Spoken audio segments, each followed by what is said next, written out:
Hoy vamos a revisar la parte 2 de 2 del módulo 12, redes inalámbricas del curso CCNA2 de la certificación 200-301. Soy el profesor Rolando Vallejo y te doy la bienvenida.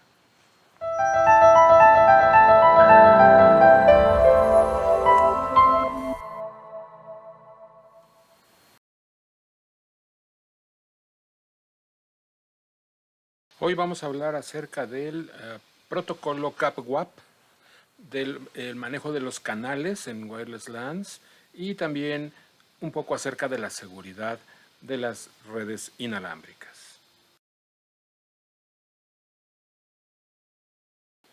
El protocolo CAP-WAP es un protocolo estándar de la IEEE y ese protocolo sirve principalmente para obtener comunicación entre el Wireless LAN Controller, entre el controlador de la red inalámbrica y los access points. Es muy similar al protocolo LWAP que mencionamos en el video anterior, pero este además agrega encripción para estas comunicaciones mediante el protocolo Datagram Transport Layer Security o DLTS. Este protocolo me permite tener un túnel, por eso tenemos aquí este como tubito, es un túnel de encripción entre el access point y la controladora de wireless LANs. ¿Okay? Entonces, bueno, pues este protocolo CAP-WAP funciona usando los protocolos UDP y en los puertos 5246 y 5247. Ahora, funciona para IP versión 4 y funciona para IP versión 6. Se etiqueta en el encabezado del paquete IP diferentes valores. En IP versión 4 se le etiqueta el número 17 y eso significa estoy usando CAP-WAP. Y si es IP versión 6, entonces en ese campo se le pone el número 136. Tenemos que saber que las funciones de CAP-WAP se dividen en dos grandes grupos. Se separa en funciones que van relacionadas con el access point. El access point va a tener las funciones de beacons y prove responses. Esto es la comunicación inicial, el aviso del SSID, la parte del inicio de los mensajes de la autenticación, no de la autenticación en sí, pero sí del inicio de la negociación para la autenticación. Mientras que también el access point va a estar encargándose de lo que son las acuses de recibo y las retransmisiones de paquetes cuando en el aire se llega a perder alguno de estos paquetes. También el encolamiento de las tramas, priorización de los paquetes, todo lo que son las implementaciones de calidad de servicio, todo eso va a estar preconfigurado en el access point. Y también la parte de encripción y decripción de los datos, también eso ocurre en el access point. Por otro lado, tenemos las funciones de lo que es la Wireless LAN Controller. En este dispositivo están las funciones de autentificación, de la selección del protocolo de autentificación y la autentificación como tal, la asociación y reasociación de los clientes haciendo roaming. Porque en una red inalámbrica puede ser que tengamos varios access points y yo con mi dispositivo me voy moviendo de una parte a otra del edificio y entonces me voy cambiando de access point dependiendo de cuál tenga una mejor señal o una señal más fuerte. Entonces el Wireless LAN Controller se va a encargar de esta parte, del roaming. También se va a encargar de lo que es la traducción de un protocolo a otro. Hay que recordar que 802.11 está corriendo en el aire, pero ya en el cable ya no corre 802.11, ¿no? Entonces este controlador se va a encargar de la traducción de un protocolo a otro o de un protocolo inalámbrico a uno de WAN o de un inalámbrico a uno de LAN, etcétera. Y por lo tanto se dice que tenemos que es ahí en donde se va a llevar a cabo la terminación de 802.11 hacia la interfase alámbrica. Bien, la encripción que mencionábamos hace un ratito, DTLS Encryption, está habilitada por default, fíjense aquí lo dice, habilitado por default para todo lo que son las funciones de control. Va a estar encriptando toda la comunicación entre lo que es la controladora y el access point. Pero lo único que se va a estar encriptando por defecto es la información de control, los comandos de configuraciones y esas cosas. Para los datos de los usuarios, DTLS está desactivada por default y si queremos activarla vamos a tener necesidad de comprar la licencia, activar una licencia de DTLS para que esta información del usuario también vaya encriptada. Pero al menos la parte administrativa del access point está asegurada con encripción de TLS. Bien, FlexConnect APS es una aplicación que nos permite tener conectividad con access points que están en oficinas remotas. ¿A través de qué? Pues a través de la WAN. Y entonces lo que se hace es establecer un túnel que va desde el Wireless LAN Controller hasta el Access Point, y esto puede trabajar de dos maneras distintas. Una es en modo conectado y en modo desconectado. En modo conectado, simplemente el Access Point tiene suficiente información para comunicarse con el Wireless LAN Controller y viceversa, y el WLC puede estar administrando el Access Point. ¿Sale? Puede incluso hacer funciones de autentificación y otras que son de manera instantánea, siempre y cuando la conectividad entre ambos dispositivos esté activa. Pero de pronto pudiera ser que este enlace se caiga la conectividad entre la controladora y el access point, y entonces de manera automática el funcionamiento de estos dos dispositivos pasan a ser funcionamiento de standalone. ¿Qué es lo que sucede aquí? Lo que va a suceder es que el access point va a asumir ciertas responsabilidades y va a empezar a hacer cosas como el switching, va a empezar a hacer cosas como autenticación de manera local, sin necesidad de tener que conectarse con el Wireless LAN Controller. Esto es de manera automática y es simplemente para mantener la continuidad del uso de la infraestructura. Bueno, pues cada vez tenemos más usuarios conectados a la red inalámbrica. Tenemos de pronto varios teléfonos, tabletas, laptops, etcétera. Entonces, de pronto tenemos más dispositivos y tiende a saturarse la red inalámbrica con muchos usuarios o con pocos usuarios, pero con muchos dispositivos, ¿no? Entonces, se requieren de el uso de ciertas técnicas para evitar esta saturación. La primera técnica que se utilizó fue esta de DSSS o Direct Sequence Spread Spectrum, que fue utilizada en 802.11b y que funciona en el rango de los 2.4 GHz. Esta técnica lo que hace simplemente es que cuando se detecta una cierta saturación del canal, simplemente empieza a abrir el ancho de banda de donde está transmitiendo para tratar de abarcar un poco más de espacio y de esa manera evitar la saturación. Esta desde luego que es la técnica más antigua y no se utiliza más. Después surgió Frequency Hopping Spread Spectrum o FHSS, que es el estándar original de 802.11, y este principalmente lo que hace es brincar de un canal a otro de la misma frecuencia.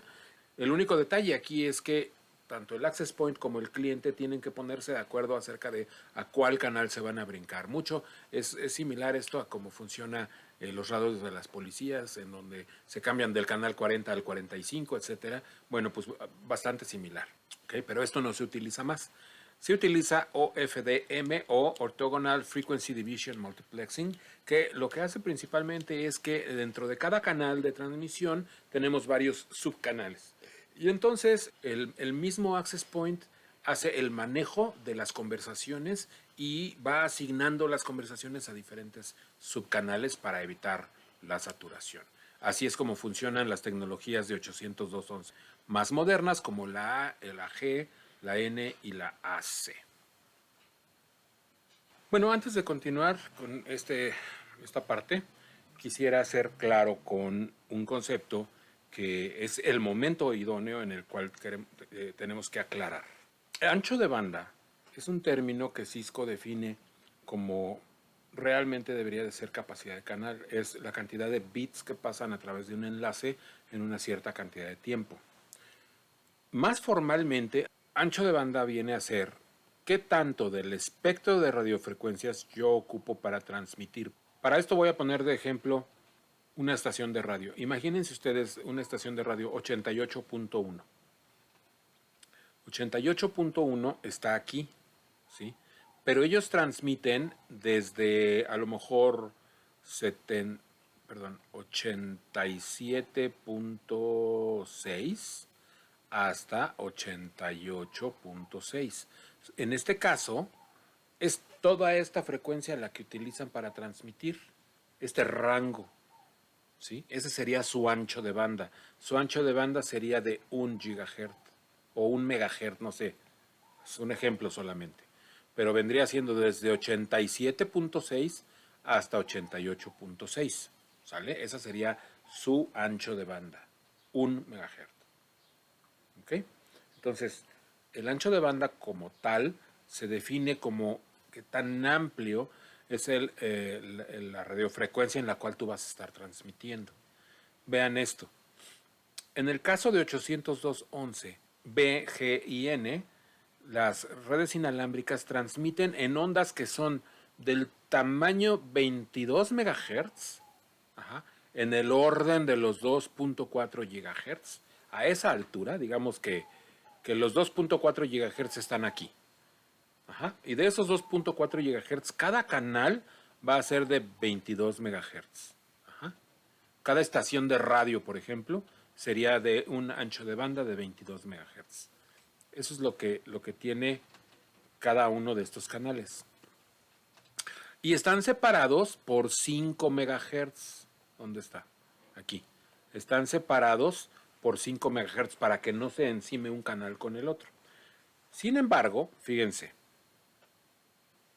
este canal, el canal 1, tiene un ancho de banda de 22 MHz. De aquí hasta acá son 22. De aquí hasta acá. Y el siguiente canal, el canal 2, se separa de este por 5 MHz. Y ahí empiezan sus 22 MHz. El canal 3 empieza 5 MHz más acá y ahí empiezan sus 22 MHz. Como pueden ustedes darse cuenta, aquí tenemos un empalme. Aquí se está empalmando el canal 1 con el 2. Aquí se está empalmando el canal 1 con el 3. Aquí el 2 con el 3. Bien, entonces voy a borrar todo esto para que apreciemos una cosa, que es el objetivo de esta explicación. Los únicos canales que no se traslapan uno con el otro es con este y con este. En otras palabras, utilizables nada más tengo canal 1, canal 6 y canal 11. Son los únicos canales utilizables en todo mi access point. Eso quiere decir que yo puedo setear un access point en el canal 1 y cerca puedo poner otro, pero en el canal 2. Perdón, en el canal 6. Y cerca puedo poner otro en el canal 11. Esto para que, aunque se empalmen las zonas de cobertura, sean en diferentes canales, que son canales que no se traslapan uno con otro. Fíjense, de esta manera. Yo puedo tener 3 access points y tener un área de cobertura de todo un salón de bailes o una cosa así. Y voy a poder traslapar estas señales, la señal del canal 1 con la del canal 6. Va a haber una zona en la cual se va a estar traslapando la señal. Va a haber otra zona en la que se está traslapando el canal 1 con el 11. Va a haber otra donde se están traslapando los 3. Sí, no hay problema. Siempre y cuando sean canales que no se traslapan entre sí. Si yo aquí ocupo canal 2, 1, 2, 3 y 4, por ejemplo, entonces voy a tener traslapes y voy a tener problemas. Lo mismo sucede para las frecuencias de 5 GHz, para el 802.11a, N y AC. Bueno, pues aquí hay 24 canales, son de 20 MHz en este caso. En este caso, los canales que no se traslapan son los canales 36, 48 y 60. ¿Sale? Fíjense, el canal 36 va desde aquí hasta aquí y el siguiente que no se traslapa es el 48. El siguiente que no se traslapa es el 60. Entonces igual, a pesar de que estamos hablando de frecuencias muy altas, en el orden de los microondas, de todos modos, solamente son 3 canales los que no se traslapan y para la implementación seguimos la misma filosofía que lo hacemos con el 2.4 GHz. ¿Cuántos usuarios vamos a poder soportar en una red inalámbrica? Bueno, pues eso va a depender de muchas cosas. Va a depender de cuántos access point tenemos, cómo los estamos implementando, cómo los estamos traslapando, cuántas frecuencias puedo traslapar etcétera, ¿no? Pero también va a depender del layout geográfico. Si es una sala muy grande, si son pequeños cuartos, si es todo un piso de un edificio o son varios pisos. Va a depender del número total de cuerpos humanos, porque las ondas de radio atraviesan los cuerpos. ¿Cuántos dispositivos son? La ubicación de los access points. Eh, ¿Cuál es la velocidad esperada si queremos una red inalámbrica muy rápida o si queremos simplemente dar una conectividad ahí más o menos para tener conectividad sin grandes ambiciones? Pues va a depender de eso también, ¿no? Va a depender del uso de canales que no se traslapen, de los settings de potencia, porque ojo, si yo tengo aquí un access point y yo le subo la potencia, entonces va a llegar más acá, va a ser más grande su área de influencia, pero también va a invadir tal vez un círculo que está por acá, de pronto puede ser invadido con la misma frecuencia. Entonces el uso del power, el uso de la potencia con la que va a estar transmitiendo un access point tiene que ser manejada de manera, no subirle a todos la potencia de todas, porque entonces podemos meternos en más problemas de los que resolvemos. Bueno, pues las redes inalámbricas, la señal atraviesa cristales de un edificio, por ejemplo, puede atravesar paredes. Si las paredes son de concreto, pues va a haber una atenuación, una pérdida. Puede ser que no logre atravesar la pared, pero si la pared es de madera o de algún otro material, puede ser que sí, de lámina, etcétera. Cualquier persona puede conectarse a esa red inalámbrica conociendo los parámetros básicos de conexión. Y si no los conoce, puede ser que los averigüe. Pero tener una red inalámbrica es tan seguro como poner un conector de red alámbrica por fuera del edificio. Podemos ser víctimas de intercepción de datos, podemos ser víctimas de intrusos en la red inalámbrica, gente que logró conectarse, asociarse y autentificarse a la red aún no teniendo permiso. Podemos ser víctimas de ataques de denegación de servicio, alguien puede tirarnos nuestra red. Podemos ser víctimas de access points que no son autorizados o raw access points. Y bueno, si logramos meter un access point no autorizado, entonces podemos ponernos en una posición en donde podemos estar recibiendo información de otros usuarios, atentando en contra de la confidencialidad de la información. Bien, pues un ataque de denegación de servicio es aquel en el cual dejamos de tener disponibilidad de la red. Puede ser que algún usuario malicioso sature nuestra red para que ya nadie más pueda conectarse, para que se ponga lenta o simplemente para que se caiga. Pero también puede ser de manera accidental. Las comunicaciones inalámbricas son muy susceptibles de interferencias, ¿no? Como la frecuencia de 2.4 GHz y de 5 GHz son frecuencias no reguladas, pues prácticamente cualquier dispositivo de hoy de nuestros días, incluso drones y otros dispositivos, pueden utilizar esas frecuencias para comunicarse, teléfonos inalámbricos y muchas otras cosas más, ¿no? Entonces, dispositivos mal configurados pueden acarrearnos problemas. Usuarios maliciosos pueden traernos problemas, incluso en interferencia accidental. Aquí en este dibujo podemos ver cómo un horno de microondas está generando una interferencia en esta red. Un horno de microondas puede tirar un access point, puede tirar una red inalámbrica. Entonces esto sería desde luego accidental, ¿no? ¿Qué podemos hacer para tratar de mitigar, no evitar, pero al menos mitigar este tipo de ataques a una red inalámbrica, ya sea intencionales o no intencionales? Bueno, pues vamos a endurecer todos nuestros dispositivos, a meter encripción a la hora de comunicarnos, de tener passwords fuertes, etcétera, ¿no? Vamos a mantener los passwords seguros, a crear respaldos, tener una cultura de creación de respaldos y hacer cambios de configuración en horas que no son horas de trabajo. A veces sábados en la mañana es cuando la mayoría de las empresas intentan hacer este tipo de cambios. Bien, pues un raw access point no es otra cosa más que un access point que metemos en una red y que no está autorizado para esto. Esto va en contra de las políticas del corporativo de las empresas. Pero eso es un punto de ataque que siempre los atacantes intentan explotar. ¿Por qué? Porque una vez que logras meter un access point en una red, vas a poder capturar direcciones MAC de todos los usuarios, vas a poder capturar paquetes de datos, vas a poder quedas en medio entre el usuario y el router. Entonces, eres capaz de capturar paquetes, passwords, ganar acceso a los recursos de la red, puedes mandar o lanzar ataques del hombre en medio. Ahorita voy a explicar ese ataque, pero puedes hacer todas esas cosas. Es muy fácil poner un access point no autorizado. Por ejemplo, una red personal, un hotspot, cuando configuras tu teléfono como hotspot o como tether, como un punto intermedio entre el usuario y la red, estás haciendo eso, estás poniendo un access point no autorizado. Y eso es muy fácil de lograr. ¿Cómo podemos evitar esto? ¿Cómo podemos, no evitar, pero al menos mitigar? Bueno, pues hay que hacer dos cosas. En la red inalámbrica tenemos que utilizar software de monitoreo para que esté checando todo el espectro de radiofrecuencias y estar buscando comportamientos de tipo access point. Tú sabes, lo primero que tienes que hacer es tener un inventario de cuáles son tus access points. Y sabes que en esta zona tengo 14 access points y de pronto ves un quinceavo ahí.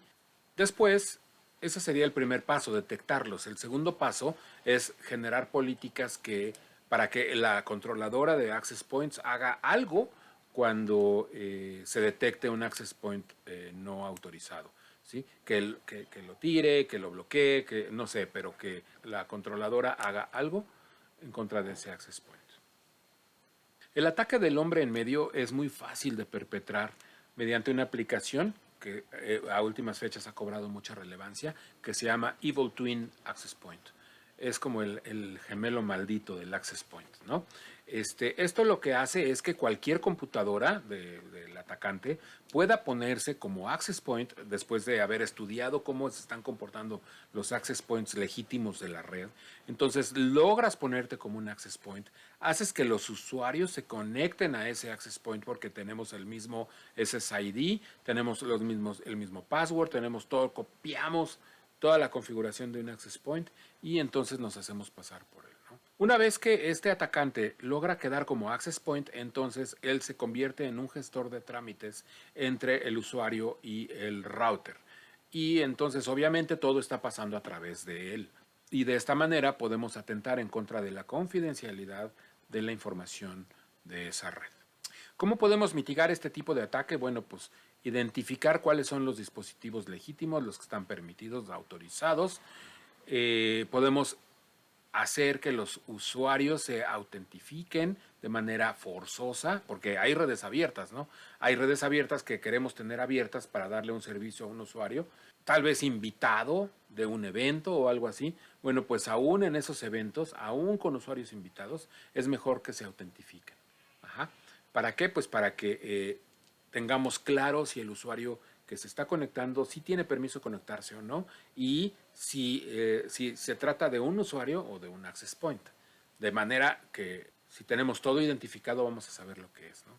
Y estar monitoreando el tráfico anormal de dispositivos y de la red en general.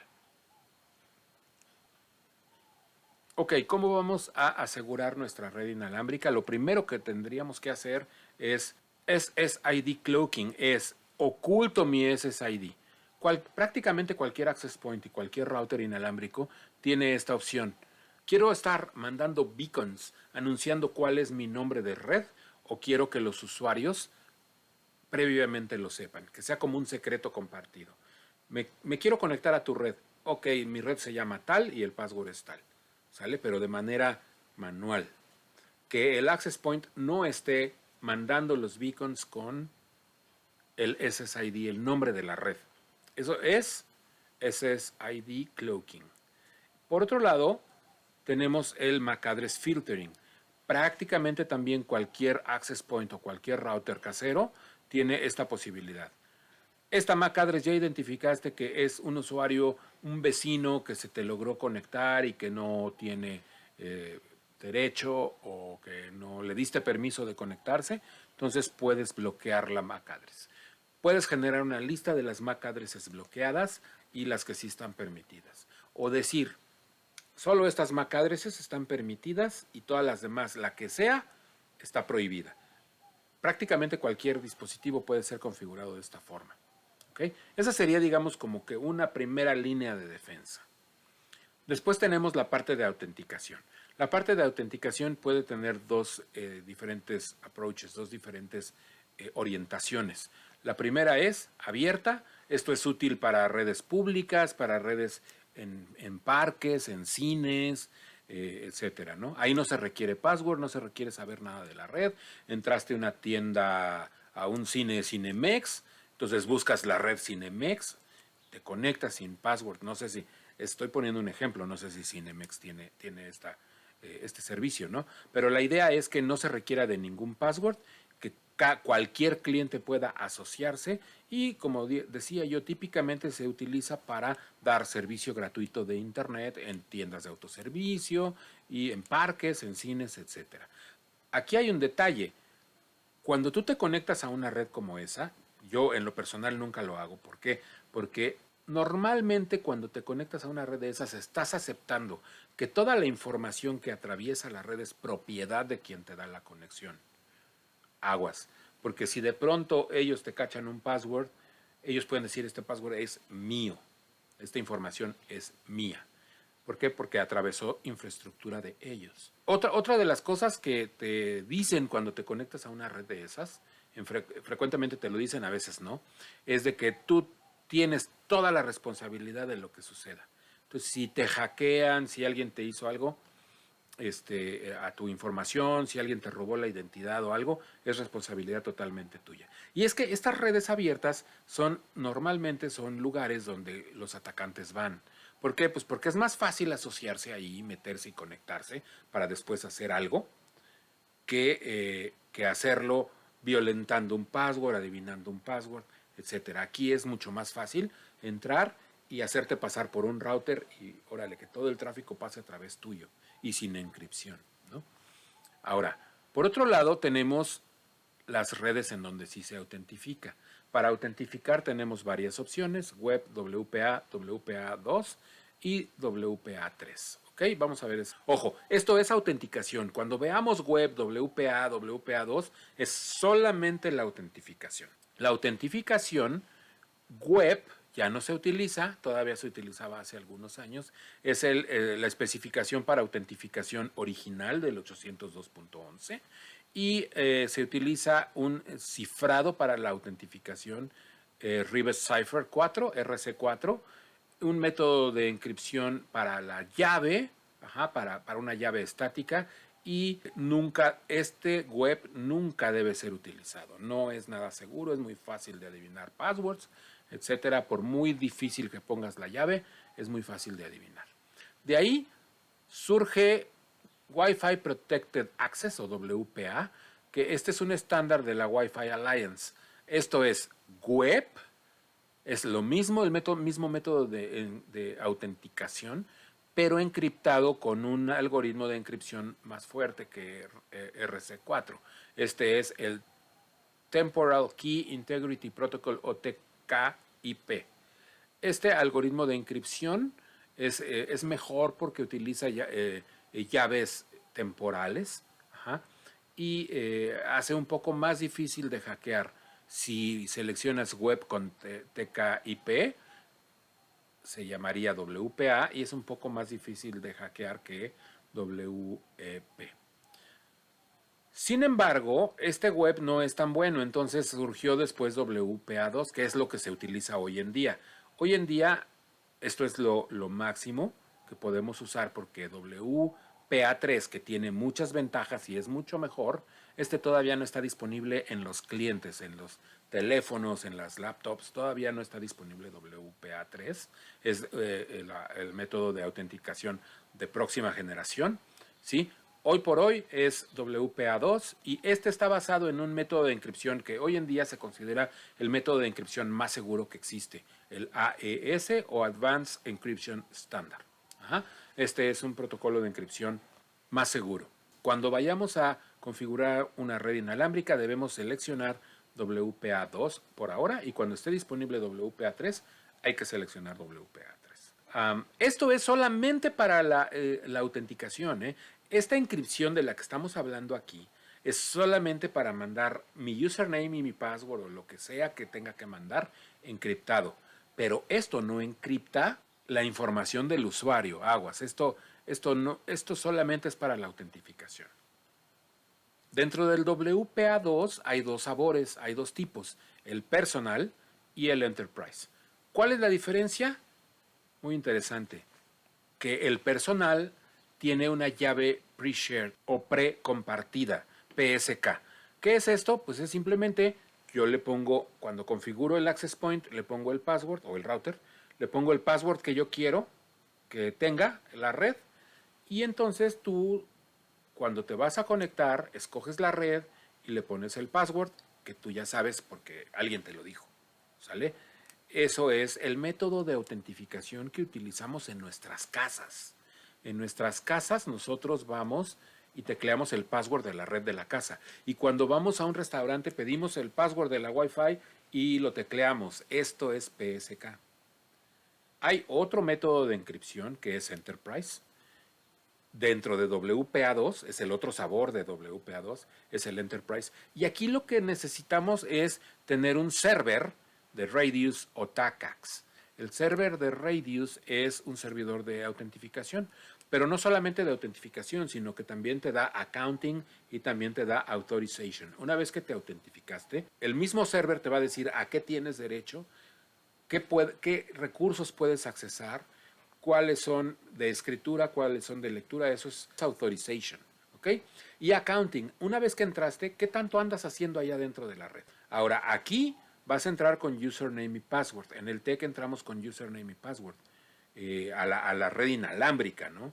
Esto utiliza el estándar 802.1x que tiene que ver con cada puerto del switch y en qué puerto del switch estás conectado y eso hace una amalgama con la información de autentificación para ir al servidor de Radius y que nos dé permiso de conectarnos a ese puerto específico del switch en el cual está conectado el access point. ¿Okay? Aquí el protocolo de autentificación es EAP para la autentificación.